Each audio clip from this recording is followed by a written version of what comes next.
அடுத்து வரும் 4 தினங்களுக்கு தமிழகம், புதுவை, காரைக்கால் பகுதிகளில் அநேக இடங்களில் லேசானது முதல் மிதமான மழை பெய்யக்கூடும்.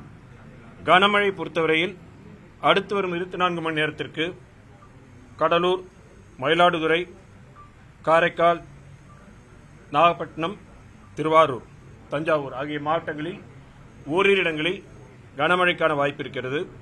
நாளை டெல்டா மாவட்டங்கள், கடலூர், காரைக்கால் ஆகிய மாவட்டங்களில் ஓரிரு இடங்களில் கன முதல் மிக கனமழையும், திருவள்ளூர், சென்னை, காஞ்சிபுரம், செங்கல்பட்டு, விழுப்புரம், கள்ளக்குறிச்சி, அரியலூர், சிவகங்கை, ராமநாதபுரம் ஆகிய மாவட்டங்களில் ஓரிரு இடங்களில் கனமழைக்கான வாய்ப்பு இருக்கிறது.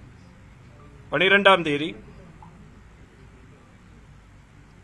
திருச்சிராப்பள்ளி, தஞ்சாவூர், புதுக்கோட்டை, சிவகங்கை ஆகிய மாவட்டங்களில் ஓரிரு இடங்களில் கன முதல் மிக கனமழையும், திருவள்ளூர் தொடங்கி நாகப்பட்டினம் வரையிலான வடகடலோர மாவட்டங்களில், மேலும் நீலகிரி, கோவை, திருப்பூர், திண்டுக்கல், மதுரை ஆகிய மாவட்டங்களில் ஓரிரு இடங்களில் கனமழைக்கும் வாய்ப்பு இருக்கிறது.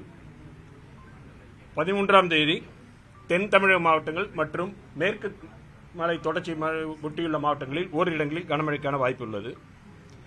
மீனவர்களுக்கான எச்சரிக்கையை பொறுத்தவரையில் குமரிக்கடல், மன்னார் வளைகுடா, தமிழக கடற்கரை பகுதிகள், தென்மேற்கு வங்கக்கடல் மற்றும் தென்கிழக்கு வங்கக்கடல் பகுதிகளில் சூறைக்காற்றானது மணிக்கு 35 முதல் 45 கிலோமீட்டர் வேகத்தில், அவ்வப்பொழுது 50-50 கிலோமீட்டர் வேகத்தில் 13ஆம் தேதி வரை வீசக்கூடும் என்பதால் மீனவர்கள் இந்த பகுதிகளுக்கு செல்ல வேண்டாம் என்று அறிவுறுத்தப்படுகிறார்கள்.